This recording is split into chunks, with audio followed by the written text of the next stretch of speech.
Working mothers are nothing short of superheroes. So if you are a working mom and watching this video, please right now give a little pat on your back. You truly deserve it. Being a mother is one of the hardest yet one of the most fulfilling jobs in this world. And when that is coupled with a full-time professional life, then there's a very daunting task for that mother.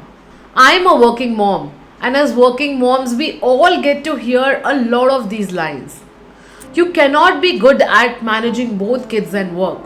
You cannot be perfect at everything you do. Do you get any time for your own self? I don't know how you do it. It must be so tough leaving your kids behind. You would be average at everything because you can't perfectly manage home, work, and kids at the same time. Didn't they teach you in your MBA program how you can be perfect at everything? So then why are you not perfectly managing your kids as well as work? Well, let's take a look at this astonishing study. A research study from the Federal Reserve Bank of St. Louis revealed that mothers outperform their childless peers at every stage of their life. And those with 2 or more children are the most productive of them all. Shocked, isn't it? Even I was shocked when I went through this research study. Let us know the facts and the findings behind this study in detail. This groundbreaking study analyzed the job performance of over 10,000 academic economists throughout their 30-year career, shedding light on the incredible capabilities of mothers. It is worth noting that these women were well educated, gainfully employed, and likely have access to resources such as paid maternity leave and childcare support. Therefore, these results might not be universally applicable, but these throw light upon the productivity level of working moms when they are given the right resources. Interestingly, the study showed that within the first 5 years of their career, women without children underperformed compared to their peers who were mothers. But the most interesting and astonishing fact from this study is that women who had 2 children outperformed the mothers who had 1 children or no children at all. While there was a decrease in productivity when caring for young children, mothers compensated for this dip after their children grew up. So the next time when someone undermines your capability or questions your productivity level, tell them about this research study. Irrespective of whatever anyone says, we have a lot to manage, a lot to accomplish. No one can deny that. Hi everyone, I am Shagun Agarwal, and in today's video I'm going to talk about 7 productivity tips specially catered to working mothers. Some of them are from research studies around the world, some of them from my own experiences. Might feel are meant specially for entrepreneurial mothers who have more control over their day, while some are for full-fledged working moms who have to go to work. These productivity tips will help you excel in your career and find more work-life balance. If you found the contents of this video useful till now, please do subscribe to my channel. I would really appreciate it, and that would motivate me to prepare more of such content. So let's take a look at the first productivity tip. The first productivity tip is prioritize your top 3 tasks when you know your kids are not going to be around. If you're a mom of small kids, there's a big chunk of time when your kids are sleeping. And if your kids are a little older, then you know there's a big chunk of time in your day when they're at school. So identify this chunk of time when your kids are not around, when you're short of that bulk of time when your kids are not around, and schedule the most important task, something that requires utmost concentration and focus level, and then only work on those important tasks during that chunk of time. Plan those 3 to 4 hours diligently with utmost motivation, free from all distractions. Let me give you my own example. My kids are at school from 10:30 a.m. to 1:30 p.m. So this 3 hours of time I can dedicate to the most important task, something which is giving me the maximum output, something which requires undivided attention, which needs focused, deep work. And in that time, I don't do any kind of a menial task. I don't do anything which is a regular task like checking emails or responding to them. I do those tasks that will take me towards my goals sooner than any other task, which are the most important, the higher priority task which needs undivided attention.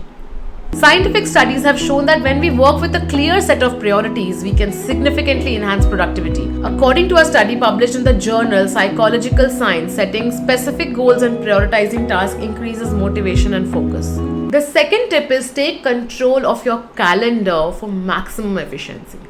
Research says that we have a lot of time blocked in our calendar for different meetings. Analyze those meetings and see which one is taking more time than needed. If there's any meeting that can be completed in the 10 minutes duration, then finish it up in 10 minutes. Don't linger it on for 40 minutes. That way you will have more control over your day, more free time, so you can put them to the important tasks you have at home, at work, or with the kids.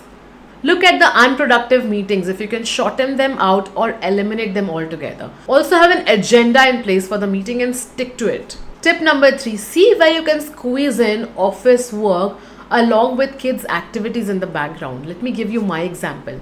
My kids go for tennis classes in the evening from 3:30 p.m. till 5:30 p.m. So what I do, I take them and I also take my laptop along with. So when she's having her session, I just start working. And that's when I don't do my deep work. I allocate that time for menial work, like checking someone's work or replying to the emails, because that is distracted time. That is divided time of mine. I'm also focusing on work while also focusing on a training session. And the environment is also not peaceful. So I would rather put that chunk of time for something which is regular work, which doesn't require deep focus level. Tip number 4, follow the 80-20 principle, which is the Pareto principle. This principle says that 20% of our task gives 80% of results, and that is applicable in every area of our life. I prepared a full-fledged video on the 80-20 rule, the link that you can find below in this video. The basic idea behind the 80-20 rule is that we need to figure out those 20% of the tasks which are giving 80% of the results. Take a look at your schedule as a working mom and see what are the tasks that you can either outsource or just let it go from your schedule. Something that is not giving you 80% of the results. So rather focus on that 20% of the task which is extremely important to you and which are giving you the 80% of results. Something that only you can do, somewhere your physical presence is extremely important, and then outsource the rest or just let it go. For example, if you have the task of deciding what to prepare in all the 3 meals of the day, see if you can outsource that task and see if deciding what to be prepared is giving you 80% of the output. If it is giving, then do that. But if someone else can do it and if you are not needed over there, then it's easy and it's okay to let it go. It's okay for someone else to get that job done. It's okay for someone else in the house to decide what is going to be prepared. Tip number 5 is pause for a second before saying yes to any commitment, whether being at home or at work. We moms are always expected to be honest, to be very agreeable to everything. But when we are agreeing to everything, every workload, additional workload that is put upon us, we are putting more pressure on us, more than we can handle. And that leads to burnout. Remember that if it's not a clear yes, if it is not a definite yes, that means it is a no. Research from Lean In and McKinsey Company indicates that women often take on additional tasks such as diversity, equity, and inclusion work without further compensation.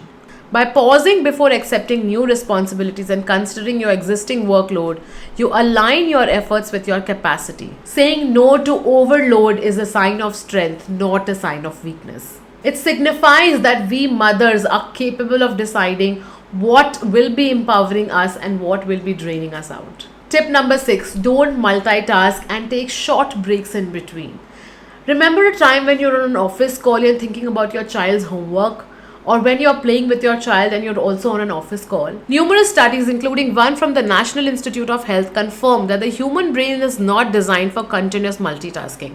If you're with your child, give your full attention. That 1 hour of undivided attention will be equal to 5 hours of divided attention with your child. Also remember to take short breaks in between.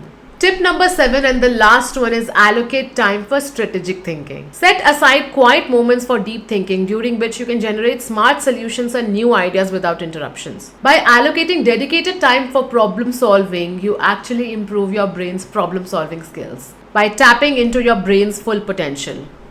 While you may feel that some of the productivity tips that I mentioned are applicable to you, while some are not, but overall, this video talks about the innumerable capabilities of a working mother.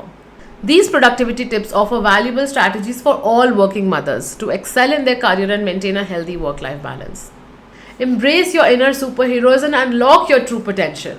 If you like the contents of this video and if you want me to prepare more of such content for working mothers, please do let me know in the comment section. Thank you for watching the video.